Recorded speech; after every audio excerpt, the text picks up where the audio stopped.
यादगार फिल्में और फिल्म इंडस्ट्री के लिए सुकून है।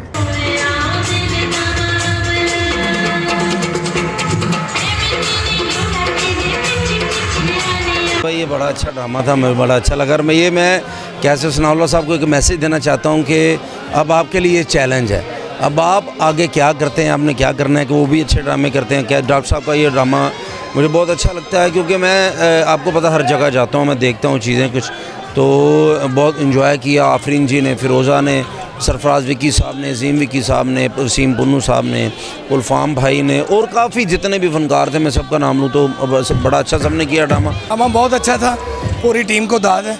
आफरीन ने मैडम नूरजहां के रोल के साथ बिल्कुल इंसाफ किया है और पूरी टीम को शाबाश है, और डॉक्टर अजमल मलिक साहब और यूसुफ साहब को मुबारक कि उन्होंने इतना अच्छा ड्रामा पेश किया। आप यकीन करें कि मैं सबसे पहले तो डॉक्टर अजमल मलिक को बहुत बहुत मुबारकबाद पेश करता हूं, क्योंकि उन्होंने इस वक्त जब एक थिएटर पे बड़ा टेंस वाला माहौल है, उस पे एक बहुत बड़ा खेल किया। ठीक है जी, नाम बहुत बड़ा था मैडम नूरजहां साहिबा का, और डॉक्टर साहब ने, मैडम चूँकि बचपन से ही हिट हो गई थी, और मैं सोचता था कि डॉक्टर अजमल मलिक 82 इयर्स की ज़िंदगी जो मैडम की है, उसको ये 2 घंटे 2.5 घंटे में कैसे सम अप करेंगे। लेकिन क्या खूबसूरत डायलॉग, क्या खूबसूरत सम अप, क्या खूबसूरत डायरेक्शन, और उसके सोने पे सुहागा कि जो करैक्टर जितने भी जो बंदा सिर्फ आके चला गया वो भी बहुत अच्छी चॉइस थी। और सबसे अच्छी चॉइस आफरीन। कोई नूर है, और जिस बंदे के साथ में खड़ा हूँ ये हमारी थिएटर इंडस्ट्री का कोई नूर है। सरफराज विकी साहब ने शौकत ज़ैदी साहब का, शौकत रिजवी साहब का जो रोल किया, उसमें बताया कि वाकई मैं शौकत रिजवी हूँ। इन्होंने अपनी परफॉर्मेंस के साथ बाकायदा बताया है कि मैं एक्टर हूँ। जो आर्टिस्ट होता है उसे परफॉर्म करते कोई दिक्कत नहीं होती, और जो वल्गैरिटी बोलने वाले लोग होते हैं वो एक्टिंग कर नहीं सकते। तो थैंक यू सो मच, आपने हमारे ड्रामे को कवर किया, और सबसे बड़ा क्रेडिट जो है वो डॉक्टर अजमल मलिक साहब को जाता है कि जिन्होंने इतना अच्छा ड्रामा तरतीब दिया और हर आर्टिस्ट को उस मुकाम पर रखा जहाँ पर वो कायल था।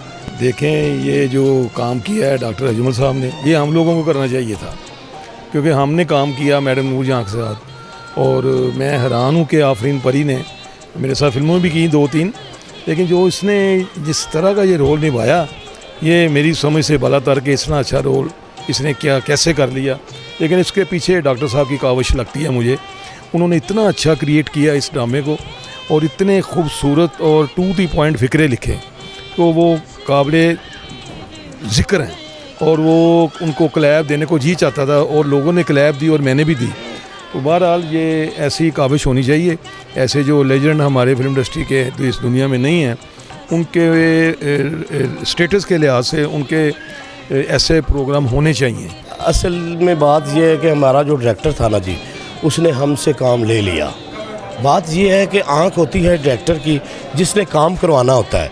अगर उसकी आँख इतनी दूर की है ना, वो अगर समझता है कि यार ये जो बंदा है इसके अंदर ये किरदार अगर मैं डालूँ तो ये क्या बंदा ये किरदार लगेगा, अगर वो समझ सकता है ना, तो उससे बड़ा डायरेक्टर कोई नहीं है। और मैं ये समझता हूँ कि शायद ये वही अल्फाज हैं जो मैं बोल रहा हूँ, ये डॉक्टर साहब के लिए हैं। मुच्छां कित्थों वेखियां लाले शफी दी? ਇਹ ਲਾਲੇ ਦੀਆਂ ਮੁੱਛਾਂ ਇਸ ਤਰ੍ਹਾਂ ਦੀਆਂ ਹੀ ਲਾ ਲਓ ਜਿਵੇਂ ਤੁਸੀਂ ਕਿ ਜਿਵੇਂ ਦਾ ਮੂੰਹ ਹੋ ਜਾਂਦੀਆਂ ਮੁੱਛਾਂ ਨਿਕਲ ਆਉਂਦੀਆਂ ਹੁੰਦੀਆਂ। ਤੁਸੀਂ ਤਾਂ ਸਾਡੇ बड़े प्यारे फनकार हो, साढ़े थिएटर इंडस्ट्री के कमाल फनकार हो, और आज आपने ये साबित किया है कि आप बहुत बड़े एक्टर भी हैं। नहीं सर, कोई बात नहीं है, ये दुआओं का असर है, आप लोगों की दुआओं का, बड़ों की दुआओं का, सब टीम वालों के, साथ वालों के। बंदा भूलने पे आए तो दुनिया भूल जाता है, तो ये काम ही ऐसा है। तो ये काम नहीं आता, ये समुंदर है, इसमें बस जिस काम में आप पास हो जाएं शुक्र किया करें। आप तो ऐसे ही बड़ा कमाल कर देते हैं हर दफ़ा, इस दफ़ा कमाल कर दिए। बस ये अल्लाह की सबसे पहले तो करम नवाजी है, दूसरी नंबर मेरे डायरेक्टर की वो मेहनत है जिसने मेरे लिए ऐसा रोल चुना और ये सोचा कि शौकत रिजवी का रोल यही कर सकता है, तो मैंने भी उसमें मेहनत की। यकीन जानिए कि 10 दिन मैं जब सोता था ना रिहर्सल से जाकर, तो उस टाइम भी मेरे जहन में वो लाइनें चलती रहती थी, उनके एक्सप्रेशंस, उनकी जो डिलीवरी थी, उनका जो स्टाइल था, जिस तरह के वो सोबर आदमी थे, जिस तरीके से भी मैं जितना निभा सका वो सब आपने देखा है।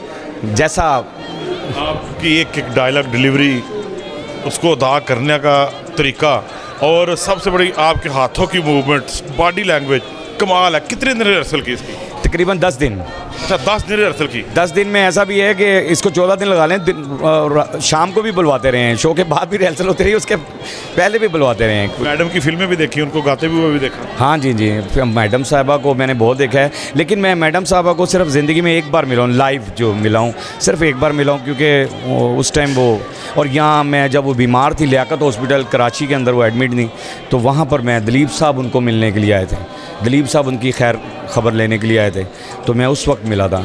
बाकी मैं मैडम जी को आने वाला दौर स्टेज का कैसा देख रहे हैं? बहुत अच्छा। अगर इस तरह के ड्रामे हुए तो फिर तो बड़ा रिवाइवल होगा। अगर प्रोड्यूसर यूँ सपोर्ट करता रहा, डायरेक्टर को ज़िंदा रखा, एक्टर, और ये समझ लिया जाए पसंद को छोड़कर, तुम्हारी पूरी फील्ड के लिए ये बात है कि पसंद को छोड़कर जिसे काम आता है उसे काम करवाएं, जो उसके अंदर है उसको बाहर लेकर आएं। और मीडिया से रिक्वेस्ट ये है, तमाम मीडिया से मेरी रिक्वेस्ट ये है कि जिन्होंने हमारे बुरे काम को उजागर किया, दिल के साथ, बड़ी लगन के साथ, दिन रात मेहनत के साथ, जिन्होंने हमारे गलत काम को प्रमोट किया ना, खुदारा उनसे हाथ बांध कर गुजारिश है कि वो हमारे अच्छे काम को भी उसी लगन से, उसी दिन रात मेहनत से उसको प्रमोट करेंगे। असर पहले तो मैंने इजाज़ साहब की फ़िल्में देखी हुई थी, तो हीर रांझा भी मैंने उनकी देखी हुई थी, लेकिन ये नहीं पता था कि उनका करैक्टर भी करना पड़ सकता है।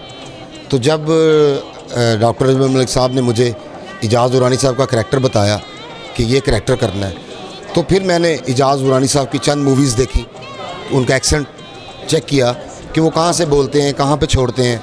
तो उसके बाद इसमें 100 में से 20% मैंने इसको फॉलो किया है और 80% डॉक्टर साहब ने मुझे इसको बना कर दिया है कि ये इस तरह हो, ये करो।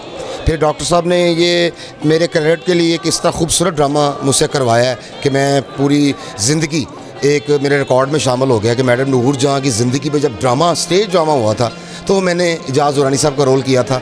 रोल तो वो कर गए, मैं तो एक बस कोशिश कर रहा हूँ, उनको फॉलो कर रहा हूँ कि वो क्या थे, किस तरह। इसमें जो डायलॉग लिखे डॉक्टर अजमल मलिक साहब ने और इसकी डायरेक्शन दी उन्होंने, वो आपके सामने ही, आप लोगों ने खुद भी देखा है, पब्लिक ने भी देखा, स्टैंडिंग क्लैप हुई इस बात की कि वाकई आज के दौर में, जिस दौर में एक आवाज़ चल रही है कि भी थिएटर में ड्रामे नहीं हो रहे, फैमिलीज़ नहीं आ रही, उस दौर में एक ऐसा शाहकार ड्रामा लग गया है कि जो इंशाल्लाह थिएटर के लिए टर्न आउट होएगा, वो मोड चेंज कर देगा। थिएटर में इस तरह के फैमिली ड्रामाज ही होंगे और इसमें जितनी भी मेहनत की है हमने दिलो जान से की है, ये आपकी पब्लिक के लिए की है। इसको मिस ना कीजिएगा, नूर जहाँ ड्रामा ज़रूर देखने आइएगा। इसमें आपको बताएंगे कि मैडम अल्लाह रखी नूर जहाँ कैसे बनी, ये सफ़र उन्होंने कैसे तय किया। एक दफ़ा एक शाम प्रिंस थिएटर में नूर जहाँ को देखने ज़रूर आए। मलका तरन्नुम नूर जहाँ की बायोग्राफी है और आफरीन परी इस वक्त मेरे साथ मौजूद है, थिएटर का बहुत बड़ा नाम।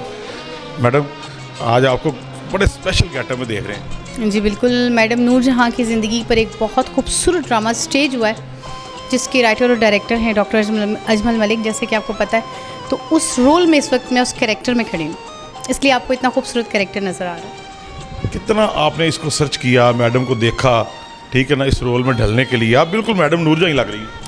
असल में मैडम जितनी डीप हैं, उनको तो जितना भी सर्च करें कम ही है, लेकिन मैंने कोशिश की कि उनके लाइव इंटरव्यूज़ देखूं, उनकी लाइव वीडियोस देखूं, उनके लाइव सॉन्ग्स, उसमें जो उनका स्टाइल था, वो किस तरह से गाती थी और किस तरह से लाइव इंटरव्यूज़ में बात करती थी और कितने नफीस और मीठे अंदाज से। तो मैंने कोशिश की कि उसको अपनाऊं और अपने करैक्टर में उसको ढाल लूँ।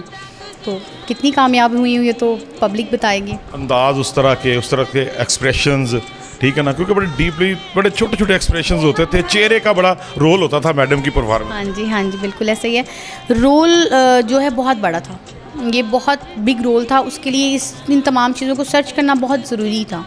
मैंने अपनी तरफ से एक छोटी सी काविश की है, कोशिश की है, लेकिन सबसे पहले डॉक्टर अजमल मलिक का बहुत शुक्रिया कि उन्होंने मुझे इस काबिल समझा कि मेरे डायरेक्टर हैं कि मैं इस खूबसूरत रोल को कर सकती हूँ या नहीं कर सकती। क्योंकि देखें, जब डायरेक्टर एक रोल लिखता है तो वो आर्टिस्ट को जहन में रख कर लिखता है।